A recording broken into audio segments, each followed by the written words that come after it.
ओम नमः सिद्धेभ्य ओम नमः सिद्धेभ्य ओम नमः सिद्धेभ्य।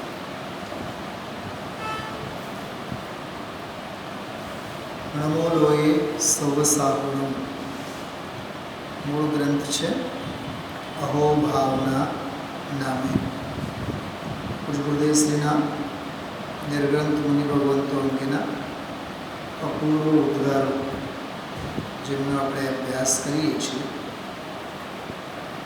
માણીએ છીએ. ગુરુદેવશ્રીના અંતરંગમાંથી ઉછળતા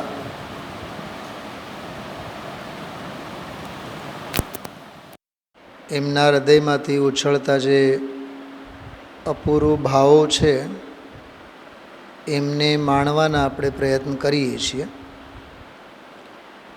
116 નંબરના બોલ સુધી ગઈકાલે આપણે ફરીથી લીધું હતું. 17, 18, 19, 20, 117, 118, 119 અને 120 આવા અને 121 5 બોલ છે. થોડીક વાર આની ચર્ચા આપણે કરીએ, પછી એક બહુ મહત્ત્વપૂર્ણ વિષય 217માં પાને આપ જે કાઢીને બેઠા છો એમાંનો એક વિષય છે, એની થોડીક ગંભીર ચર્ચા છે, એની વાત લેશું આપણે. जो 117 बोल, मुनि को निर्ग्रंथ कहा जाता है. तात्पर्य यह है कि उन्हें अंतरंग में 3 कषाय चौकड़ी की ग्रंथि टूट गई है और बाह्य में वस्त्रादिक परिग्रह का अभाव है. ऐसी दशा हो वही वीतराग मार्ग में मुनिपना है. 2-3 સ્વાધ્યાય આપણે આના ઉપર લીધેલા છે, છતાં થોડીક વાત કરીએ ઇશારામાં. ગ્રંથ કે ગ્રંથિ એટલે ગાંઠ થાય. જેમ શરીરે કેન્સરના ગાંઠ, મગજમાં ટ્યુમર, બ્રેઇન ટ્યુમર થાય, શરીરના દરેક અંગ અંગમાં જાત જાતના વિકારો થાય. ગ્રંથિ ભેદવાળી એક વાત આવે છે, પરમાર્થ વચનિકામાં આવે છે, ગ્રંથિ ભેદ. એમાં એવું આવે, ગ્રંથિ ભેદ થયે ગર્ભિત શુદ્ધતા સમજાય. શું કીધું? બહુ અઘરો વિષય છે કે કોઈ દી એની ચર્ચા ન થાય. ગ્રંથિ ભેદ એટલે જેને રહસ્ય સમજાય છે. અનુભવ કોને કહેવાય, રાગ કોને કહેવાય, વીતરાગ કોને કહેવાય, સ્વભાવ કોને કહેવાય અને વિભાવ કોને કહેવાય, જેના જ્ઞાનમાં સ્પષ્ટ છે અને સ્વરૂપનો સાક્ષાત અનુભવ છે. જો ગુજરાતીમાં એક શબ્દ આવે છે બહુ સરસ, જાણ ભેદું. જાણ ભેદું શું થાય? બોલો ધનજીભાઈ. જાણ ભેદું એટલે બધું જ જાણનારા, બધું જ ઓળખનારા, એટલે અંદરના બધા જ રહસ્યો જેને ખ્યાલમાં હોય એને જાણ ભેદું કહીએ ને. એમ જે અનુભવી છે, જેને ગ્રંથિ ભેદ થયેલ છે, એને માટે શુભ ભાવ, એમાં ગર્ભિત શુદ્ધતા છે, એ વાત એને સમજાય.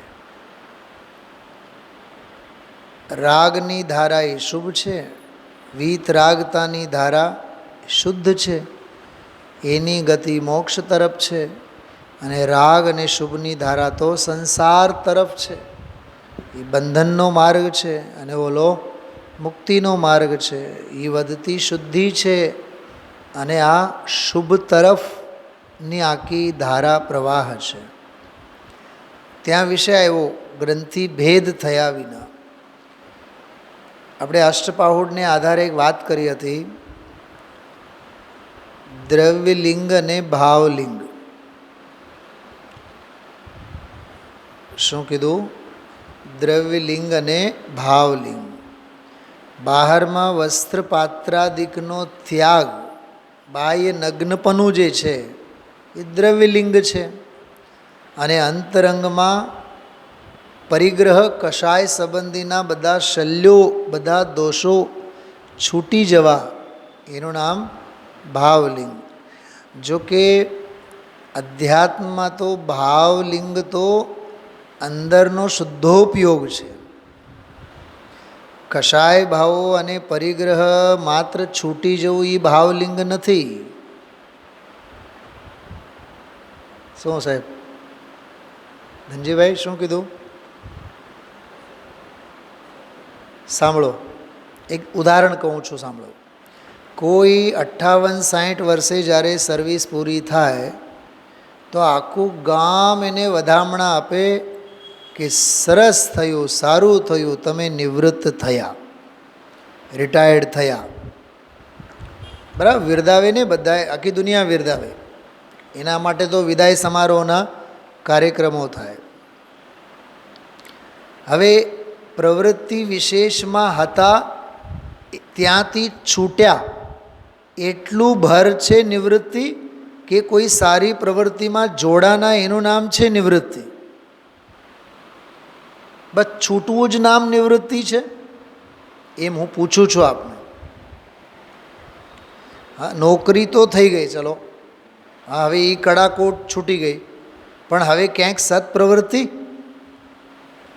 સત્સંગ, સ્વાધ્યાય, ચિંતન, મનન, આત્મકલ્યાણ, આત્મહિત, તો માત્ર નિવૃત્તિ જ નહીં ને, પ્રવૃત્તિ પણ ને.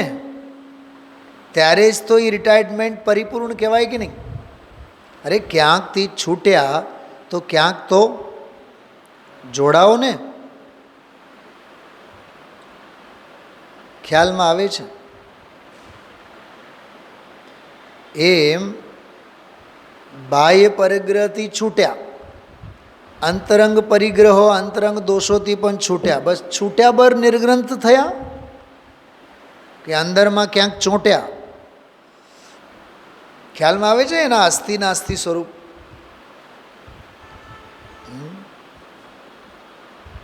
જો સૂતક પાતક આવે ને, સૂતક પાતક, કોક જન્મે એટલે સૂતક, કોક મરે, ગુજરી જાય એટલે પાતક.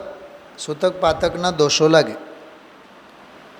સમજો કે કોક ગુજરી ગયા તો 7 દિવસ, 12-13 દિવસ જે સૂતક લાગે. શું એ સૂતક લાગે એટલે સ્વચ્છંદી થઈને રખડવા માટે છે? તમે ભગવાનને ન અડી શકો, તમે અષ્ટદ્રવ્યોને ન અડી શકો, તમે જનવાણી હાથમાં ન લઈ શકો, પણ તમને મનન, સામાયિક ચિંતન, મનન, ધ્યાન, એનાથી કોણ રોકે છે? બેસો ને, દુકાનમાં જઈને પણ બેસો તો સામાયિક કરો. એકલા બેઠા છો તો મનન કરો. કોક તમને તત્વ સંભળાવે છે તો સાંભળો, હાથમાં નહીં અડો. અડવાની ના છે, સ્પર્શવાની ના છે. અને ગજબની વાત તો એ છે, તમને રજા નથી મળી ધર્મના કાર્યોથી, પછતાવાનો પ્રસંગ છે. અરે રે, હું હવે કેટલાક દિવસ મંદિરમાં ન જઈ શકું. દેવોને સૂતક બૂતક કાંઈ નહીં હોય, એ સૂતક પાતકના બધા વ્યવહાર મનુષ્યમાં જ હોય. મારા નિમિત્તે બાળક જન્મ્યું, મારા નિમિત્તે કોઈ માં ગુજરી ગઈ, બાપ ગુજરી ગયા, જન્મના અને મરણના પ્રસંગો જે મારા પરિવારના સંબંધીઓમાં થાય છે, એની સાથે મારો કૃતકારિત અને અનુમોદના રૂપે મારો જોડાણ છે. એટલે હું એ પ્રસંગે હું પ્રાયશ્ચિત્ત કરું છું, એ એનો ભાવ છે. પણ મંદિરે ન આવ્યા, મંદિરે ન આવવું એટલું માત્ર સૂતક નથી. ક્યાંક તો ગયા ને, ક્યાંક તો જવું ને. અચ્છા, મંદિરે નહીં આવવાની વાત છે, આત્મામાં રહેવાની ના છે? બોલો ધનજીભાઈ, તને કોણ રોકે છે આત્મામાં રહેવાથી? તને જીન દર્શનની ના છે, નિજ દર્શનની ક્યાં ના છે? પણ આવું બધું ઊંડું વિચારે કોણ? ઊંધું વિચારનારને ઊંડું વિચાર આવે ક્યાંથી? શું કીધું? હા, ઊંધા જ વિચારનારને, રાજુભાઈ સમજાય છે? ઊંધા જ વિચારનારને ઊંડા ક્યાં વિચાર આવે છે?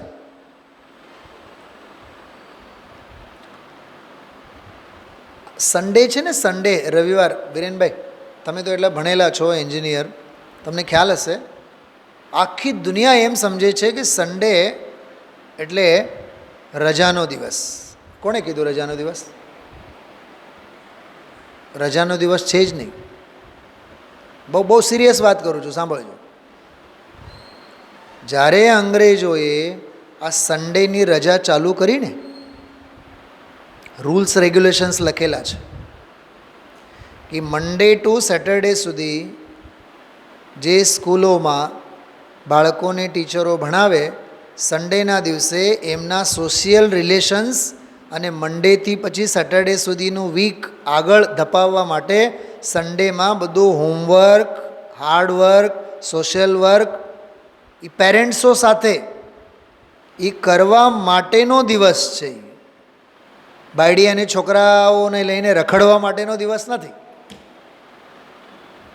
કે આપણને ટેવ જ છે, હાશ છૂટ્યા.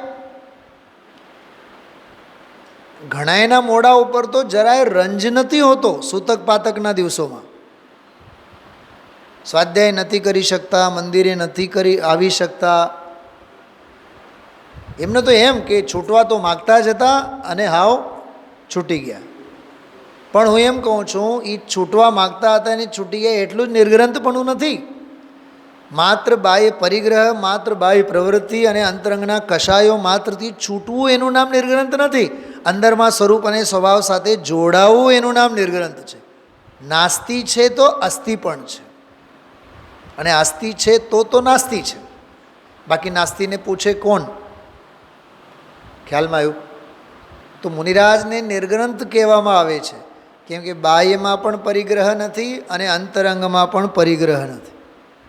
સમયસારની ભાષામાં કહું, આ નિયમસારમાં જ આવેલું છે. હમણાં 8, 10, 15 દિવસ પહેલાં આત્મા જ આત્માનો પરિગ્રહ છે. બોલો, એ નિર્ગ્રંથમાં આવે કે નહીં? બોલો રાજુભાઈ, કંઈક તો બોલો. સ્વરૂપનું ગ્રહણ આવે કે નહીં? કે શરીર અને સંયોગો બધા છૂટી ગયા, કપડાં છૂટી ગયા, લુગડા છૂટી ગયા, નાગા થઈ ગયા, હા, અંદરના પરિગ્રહ છોડી દીધા, બસ થઈ ગયું નિર્ગ્રંથપણું. બોલો. પોતે જ પોતાનો ગ્રાહ્યભૂત ભગવાન આત્મા છે. જ્ઞાની કિમન્નસ્ય પરિગ્રહેન. એ જ્ઞાનીને પછી બીજો પરિગ્રહ કેવું હોય? સમજાય છે? 144 નંબરનો શ્લોક છે આત્મખ્યાતિમાં, કળશમાં, કળશ ટીકામાં એક શ્લોક છે બહુ સરસ. હેલો, બહુ માર્મિક કળશ છે. અચિંત્ય શક્તિ સ્વયમેવ દેવ ચિન્માત્ર ચિંતામણિરેશયસ્મા સર્વાર્થ સિદ્ધાત્મતયા વિધત્તે જ્ઞાની કિમન્યસ્ય પરિગ્રહેન. જો મેં સૌથી પહેલાં ચોથી લીટી બોલી ગયો હતો વિરેનભાઈ, આ કળશો પણ યાદ રાખવાની એક ટ્રીક છે. ચોથી લીટી યાદ આવે તો આખો શ્લોક યાદ આવવો જોઈએ. આ પંડિતાઈની વાતો નથી. તમને કેમ બહેનોને યાદ નથી આવતું? હિંગ યાદ આવે એટલે મસાલાનો ડબ્બો નથી યાદ આવતો? હા, સાસુમાં કહે હળદર નાખ્યું કે નહીં, તો ધનિયા પણ યાદ આવી જાય. ખ્યાલમાં આવે છે? એક વસ્તુ સાથે બીજી બધી વસ્તુઓ કેવી એકબીજા સાથે જોડાયેલી છે. એમ જ્ઞાની કેમ અન્યસ્ય પરિગ્રહેન. જ્ઞાનીને હવે બીજો પરિગ્રહ જ કયો જોઈએ? કેમ કે હવે પોતાનો અંતરંગ અચિંત્ય શક્તિ સ્વયમેવ દેવ એનો જ ગ્રહણ કરીને બેસી ગયા છે. તો બહારની ગ્રંથિ છૂટી ગઈ પણ સ્વરૂપનું તો ગ્રહણ થયું. તે અસ્થિ નાસ્તિ. તો આમાં દ્રવ્ય લિંગ, ભાવલિંગ, દ્રવ્ય શુદ્ધિ, ભાવ શુદ્ધિ, બાહ્ય પરિગ્રહોનો ત્યાગ, અંતરંગ પરિગ્રહોનો ત્યાગ. હું એક પ્રશ્ન આપને પૂછું છું. આપણે આટલી હોંશે આપણે આની ચર્ચા કરીએ છીએ મુનિરાજને.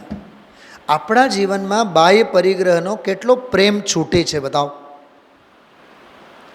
બાહ્ય પરિગ્રહ છોડવાની વાત જવા દો. કેટલું ધન સંગ્રહ, કેટલો વાડી વિસ્તાર, કેટલો જમીન મકાન. હા, સમાજમાં તો 7 પેઢીની વાત કરવામાં આવે છે. આને તો 700 પેઢી હોય ને, 700 પેઢીની બધી તૈયારી કરે. અને કદાચ 7 નરકની જગ્યાએ 14 નરક હોય તો 14મે નરકે જવાની પણ તૈયારી કરે. પેઢીને પેઢી ખાય તોય ખૂટે નહીં, તોય બાહ્ય પરિગ્રહનો પ્રેમ નથી છૂટતો. પ્રેમની વાત પણ જવા દો, પણ એ કર્મધારા કેટલી બલવાન છે. કમાણી કમાણી કમાણી કમાણી, પ્રવૃત્તિ પ્રવૃત્તિ પ્રવૃત્તિ, કે દી થાક લાગે, વિચાર તો કરો. એટલે બહુ હૃદયથી વાત કરું છું. નિર્ગ્રંથતાની વાત કરવી બહુ સહેલી છે, અને ખરેખર જીવનમાં નિર્ગ્રંથતાનો મહિમા આવો અને બહારનો ફેલાવો ઓછો થવો, અંતરંગનો ફેલાવો ઓછો થવો બહુ મુશ્કેલ છે. યા 117મો બોલ. 118મો. અહો અડોલ દિગंबर वृत्ति के धारक और चिदानंद आत्मा में झूलते मुनिवर. वाह. चैतन्य गुफा में मुनिवर रमते, अनंत गुणों में केली करते, एक ही ધ્યાન રમાય વન में મધુવન में. કેટલી માર્મિક.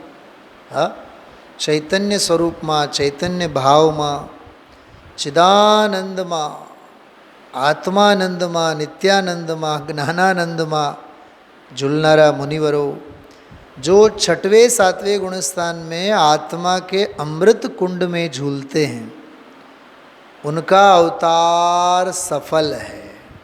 આમાં આપણે સફલ, નિષ્ફલ અને અફલ યાદ આવે છે કોઈને? મને તો એ શબ્દ બોલું ને, મને આખું વ્યાખ્યાન યાદ આવી જાય છે. અફલની વાત કરી હતી આપણે. હો અફલ દૃષ્ટિ મેરી, મને હવે સ્વર્ગના ફલ જોતા નથી, મને હવે નરકના ફલ જોતા નથી, મને હવે સંસારના ફલ નથી જોતા. અફલ દૃષ્ટિ પૂજામાં આવે છે. મને કોઈ કામના જ નથી. સરળ શબ્દોમાં કહીએ, મારે કોઈની સહાનુભૂતિની જરૂરત નથી, વ્યક્તિની કે પુણ્યની કે પાપની. ખ્યાલમાં આવ્યું? અમૃત કુંડમાં ઝૂલે છે. કેટલું સરસ! અમૃત કુંડમાં. 119. अहो मुनि भगवंत को स्वभाव सन्मुखता की उग्रता वर्तती है. સ્વભાવ સન્મુખતા એટલે સ્વરૂપ નિમગ્ન દશા. નિયમસારમાં હમણાં એક શબ્દ આવેલો, આત્મનિયત ચારિત્ર. શું કીધું? ભાષા સમજાય છે?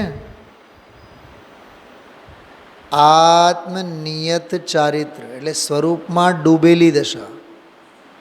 તો આમાં તો સન્મુખવાળી ભાષા તો હજી બહારની છે. કંઈક સમજાય છે? હું શું ખોલું છું આમાંથી ધનજીભાઈ? આમાં લખ્યું છે સ્વભાવ સન્મુખતા.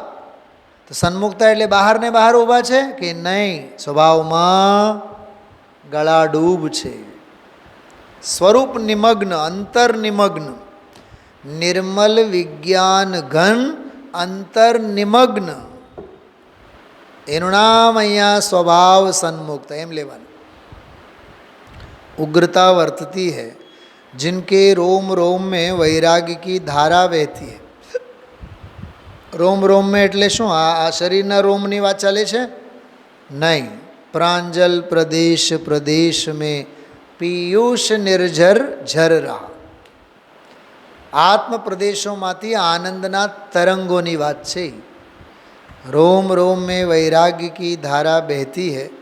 મને ખરેખર આ વૈરાગ્ય શબ્દ જેવો ગજબનો લાગે. ગુરુદેવશ્રીના આજના પ્રવચનમાં આવ્યું સાચો વૈરાગી કોને કહેવાય. ગઈકાલે પણ આવ્યું વૈરાગીની વાત. બહુ અદ્ભુત શબ્દ છે. આખી દુનિયાથી ઉદાસીન વૃત્તિ એનું નામ વૈરાગી. સમસ્ત સંસાર શરીર અને ભોગોથી છૂટવાની વૃત્તિ એનું નામ વૈરાગી. જગતથી મરી જવું એનું નામ વૈરાગ્ય.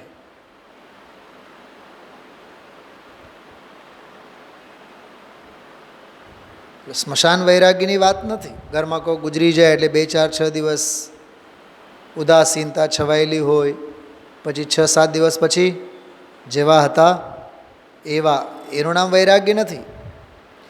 જો વૈરાગ્યનો સંબંધ ચારિત્ર સાથે છે. વીતરાગતાનો ભાઈબંધ એટલે વૈરાગ્ય.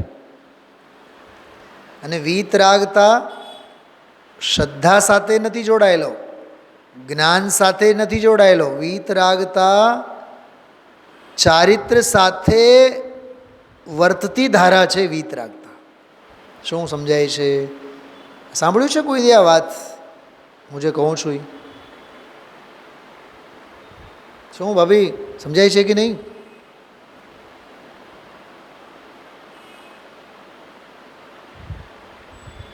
ટેક્સ શબ્દ સાંભળતા વેત જ ઇન્કમ ખ્યાલમાં આવે કે નહીં? ટેક્સ કોની સાથે રિલેટેડ શબ્દ છે? ઇન્કમ સાથે, સીધી વાત છે. એમ વૈરાગ્ય વીતરાગતા સાથે જોડાયેલો શબ્દ છે. એને એમ કહેવાય વીતરાગતાની અવ્યક્ત પર્યાય વૈરાગ્ય છે. અથવા સરળ શબ્દોમાં કહું, આજે વૈરાગ્ય તો કાલે વીતરાગતા. સવારે વૈરાગ્ય તો સાંજ પડે એ પહેલાં વીતરાગતા. એ લઈને જ છૂટકો. બીજ છે તો પૂનમ થવાની જ. પૂનમને કોઈ પણ રોકી ન શકે. એમ વૈરાગ્ય છે તો વીતરાગતા તો થાય જ. આ બાહ્ય સ્મશાન વૈરાગ્યની વાત નથી કરતો, યાદ રાખજો. સંસાર શરીર ભોગ દ્રવ્યકર્મ ભાવકર્મ સર્વેથી વિરક્તતા ઉદાસીનતા એનું નામ વૈરાગ્ય. तो रोम रोम में वैराग्य की धारा बहती हो, जिन्हें देखते ही ऐसा लगे मानो जगत के परमेश्वर हों. बोलो કેટલો સરસ શબ્દ છે. હરતા ફરતા સિદ્ધ ભગવાન નથી કહેતા, જાણે કે જગતના જ પરમેશ્વર છે. એ જગતને માટે પરમેશ્વરનું રૂપ જ ધારણ કરીને આવ્યા છે. મુનિરાજ એટલે એ મુનિરાજ અંગેનો અહોભાવ છે. હા, જેને દેખતે હી, જેમને જોતા વેત જ એવું લાગે જાણે કે જગતના પરમેશ્વર. કેવળીના થાંભલા, ગુરુદેવશ્રી કહે કેવળ જ્ઞાનના થાંભલા. હા, અચ્છા મને એક વાત બતાવો, મુનિરાજ તો જેવા લાગે એવા લાગે, મુનિરાજ તો સામે છે નહીં. વિદ્વાનને જોઈને કેવા વિચાર આવવા જોઈએ? બહાર ગામથી આપણા આંગણે જ્યારે વિદ્વાન આવે ત્યારે આપણને એમ લાગે છે કે જૈન ધર્મના સ્તંભ છે, લાગે છે આવું? એ રાજુભાઈ બોલો. અને તમારા ગામમાં જ, તમારા નગરમાં જ વિદ્વાન હાજરા હાજરો 365 દિવસ ખોળે જ બેઠા હોય, કેવું લાગવું જોઈએ?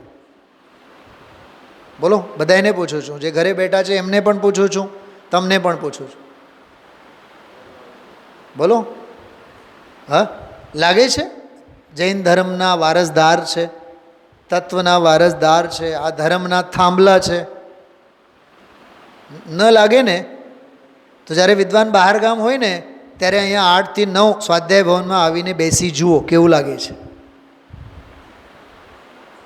હેતલ ભાભી કંઈ સમજાય છે કે નહીં? હા, આ દાંત હોય ને, દાંત હોય ત્યારે એની કિંમત ન હોય, અને એક એક કરીને પડવા માંડે ને પછી ચોકઠાનોય મહિમા આવે આપણને. વકીલ સાહેબ, આ વાળ હોય ત્યારે એની કદર ન હોય, પણ એક એક કરીને બધા જ્યારે ખરી જાય છે ને ટાળ પડે ને, પછી ટાળ પડે છે પણ કિંમત તો વાળની આવે છે.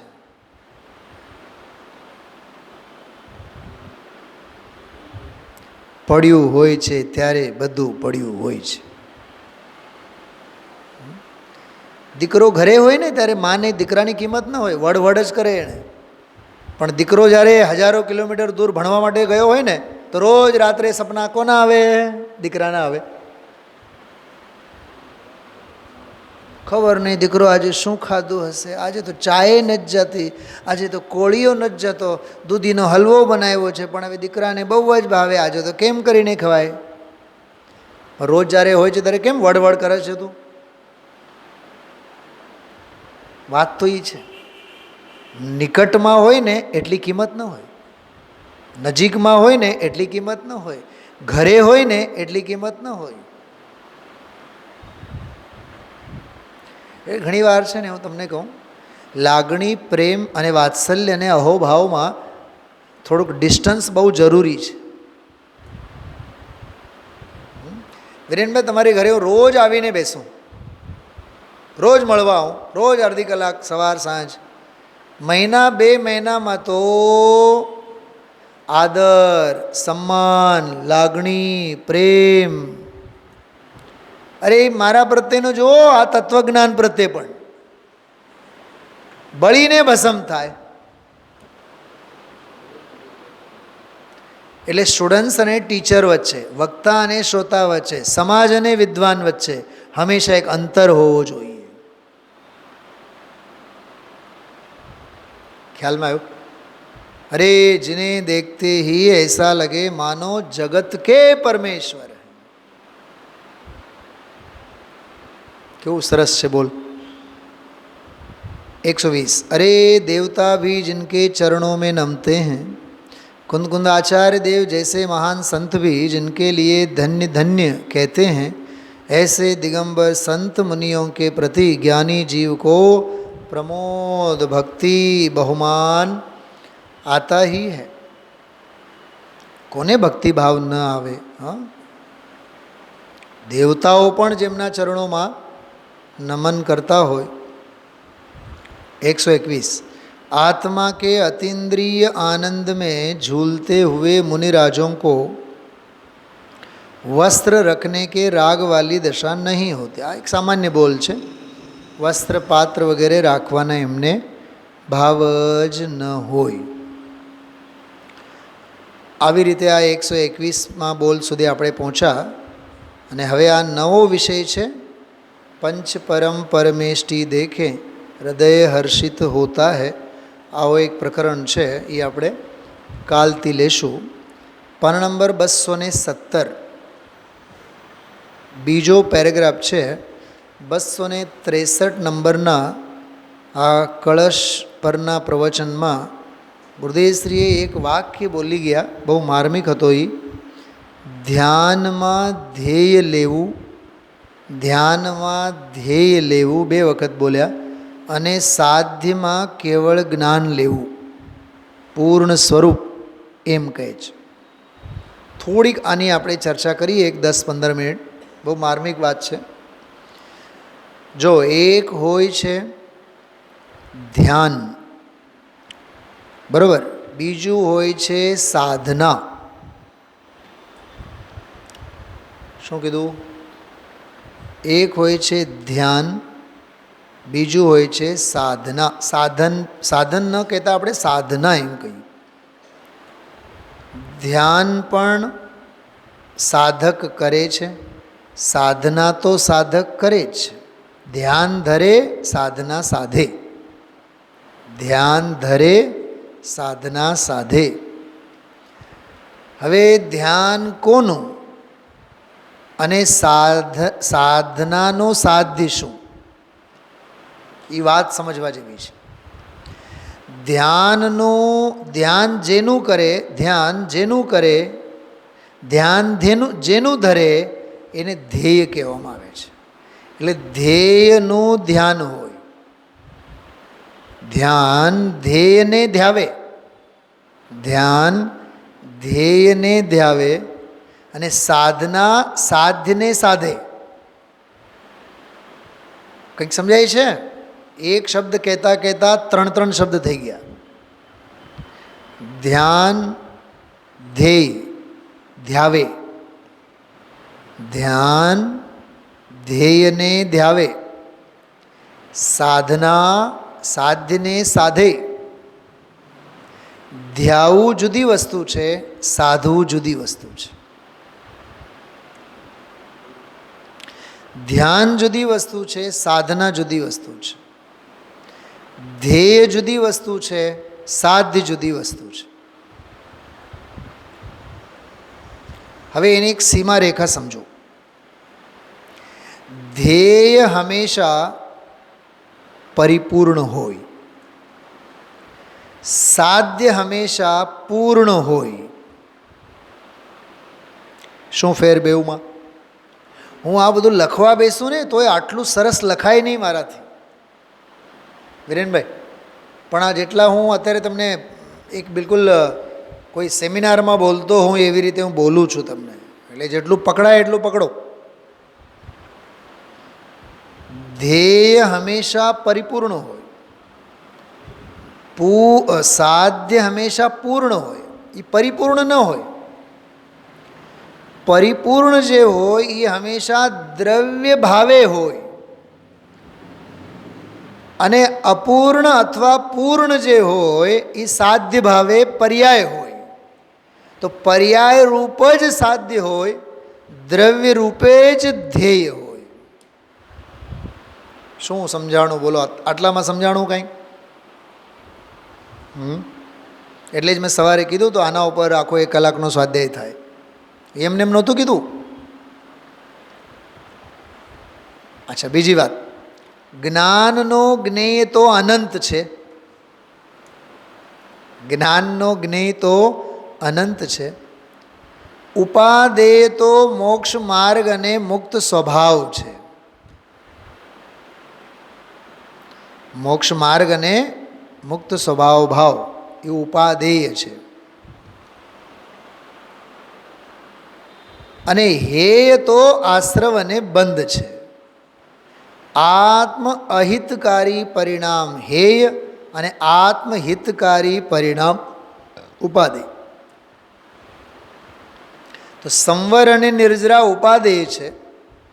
મોક્ષ બી પ્રગટ કરવાની અપેક્ષા એ ઉપાદેય છે.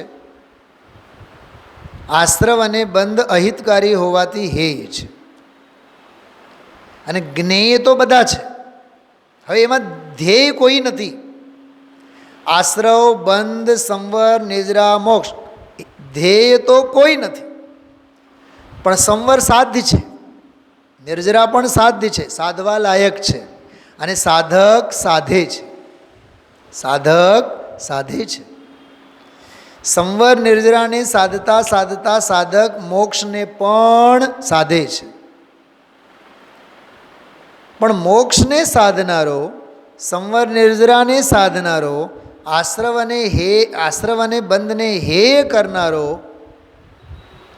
હેયને હેય કરનારો, સાધ્યને સાધનારો, એ ધ્યેયભૂત ભગવાન આત્માના ધ્યાન વડે બધું સાધે છે.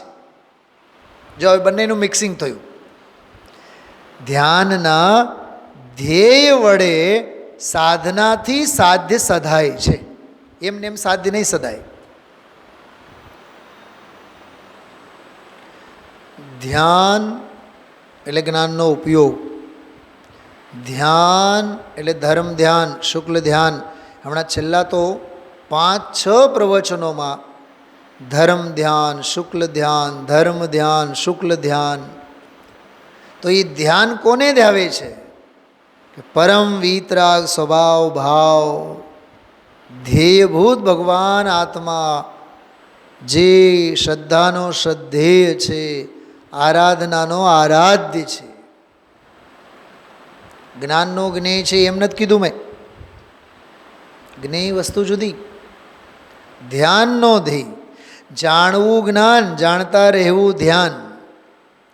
જ્ઞાન ટકીને જ્યારે જાણે, જેને જ્ઞાન એક ટસે ટકીને જેને જાણે એ ધ્યેય કહેવામાં આવે છે. તો જ્ઞાન ધ્યેય સ્વભાવે ભગવાન આત્મામાં લીન રહીને એનો ભોગવટો કરે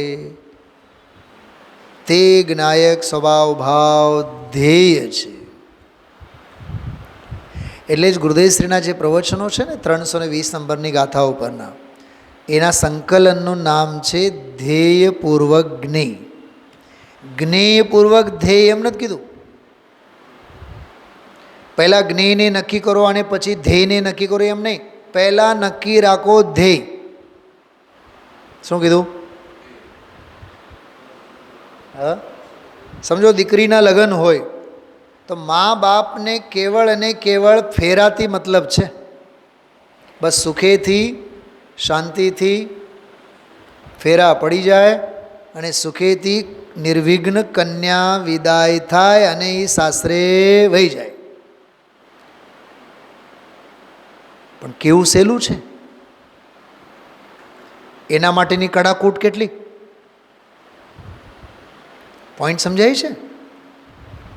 હા, દીકરાને એમ કેવું લાડી લઈ આવો, પણ દીકરાને માં કહેતા કહી તો જાય કે લાડી લઈ આવો, પણ લાડી આવતા શાન ઠેકાણે આવી જાય. પોઈન્ટ સમજાય છે? ધ્યેયભૂત ભગવાન આત્માને ભરોસે જે પરિપૂર્ણ સ્વભાવ ભાવ છે, અરે જેમાં આશ્રવ નથી, બંધ નથી, સંવર નથી, નિર્જરા નથી, મોક્ષે નથી. એક હજી વાત કરું, બહુ માર્મિક વાત. સાધ્યમાં ધ્યેય ખરો, પણ ધ્યેયમાં સાધ્ય નથી. પર્યાયમાં દ્રવ્ય ખરો, પણ દ્રવ્યમાં પર્યાય નથી. આ ઘરેણાઓમાં સોનું ખરું, પણ સોનામાં ભૂલો. અરે વીંટીમાં સોનું છે, પણ સોનામાં વીંટી નથી. જેને સમજાય એને ધ્યેયમાં સાધ્ય નથી, સાધ્યમાં ધ્યેય ખરો, એ સમજાઈ જાય.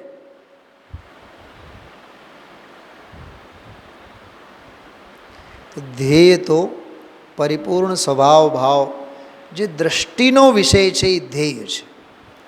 મોક્ષ દ્રષ્ટિનો વિષય નથી, કેવળ જ્ઞાન દ્રષ્ટિનો વિષય નથી, જ્ઞાન સ્વભાવ દ્રષ્ટિનો વિષય છે. અને જ્ઞાન સ્વભાવના જ્ઞાનથી તો કેવળ જ્ઞાન થાય છે. શું કીધું? જ્ઞાન સ્વભાવના જ્ઞાનથી તો કેવળ જ્ઞાન થાય છે. અને કેવળ જ્ઞાન એક સમય માટે આવ્યો, બીજે સમય માટે ગયો. સાદી અનંતકાળ માટે કેવળ જ્ઞાન તો આવતું રહેશે, જતું રહેશે, આવતું રહેશે, જતું રહેશે, પણ જ્ઞાન તો એવું ને એવું બની રહેશે. એ જે જ્ઞાન સ્વભાવ ભાવ છે એ ધ્યેય. કંઈક સમજાય છે? આ વાત હતી. આમાં ધ્યાનમાં ધ્યેય લેવું, ધ્યાવવા લાયક જે સ્વભાવ છે, હા હા હા, એ જે આત્મભાવ, એ જે સ્વરૂપ ભાવ, એ જે સ્વભાવ ભાવ, એને લેવું એમાં ધ્યાનમાં. ધ્યાનમાં બાયડી, છોકરા, ધંધો, વ્યાપાર, અરે અરહંત ભગવાન, સિદ્ધ ભગવાન, એ ધ્યાનમાં નહીં આવે. ધ્યાનમાં તો ધ્યેયભૂત ભગવાન આત્મા આવે. તો સાધ્યમાં કોણ આવે? તો સાધ્યમાં કેવળ જ્ઞાન, કોકનું નહીં, પોતાનું. એટલે પ્રગટ પર્યાયે પરિપૂર્ણ દશાનો લક્ષ્ય એ સાધ્ય છે. મોક્ષ કહો, કેવળ જ્ઞાન કહો, અનંત ચતુષ્ટય કહો, અરહંત દશા કહો, સિદ્ધ દશા કહો, બધા પર્યાયનો પ્રપંચ છે. એ બધું સાધ્યમાં આવે. થોડુંક બહુ હેવી છે આ બધું. થોડુંક એને બહુ શાંતિથી ઘરે જઈને હજી 2 વાર 3 વાર સાંભળો, સમજો. તો ધ્યેયભૂત ભગવાન આત્મા, ત્રિકાળ જ્ઞાયક ભાવ, એ ધ્યેય. સાધ્ય તો કેવળ જ્ઞાન છે, સાધ્ય તો પૂર્ણ દશા છે, સાધ્ય તો મોક્ષ છે. મોક્ષ ધ્યેય નથી, મુક્ત સ્વભાવ ધ્યેય છે. મોક્ષ તો સાધ્ય છે. એવી રીતે ધ્યેય અને સાધ્ય વચ્ચે આ એક બહુ ગજબનો આંતરો સમજવા લાયક, ખૂબ મનન ચિંતન કરવા લાયક છે. વિચારજો. ઓમ નમઃ સિદ્ધેભ્ય.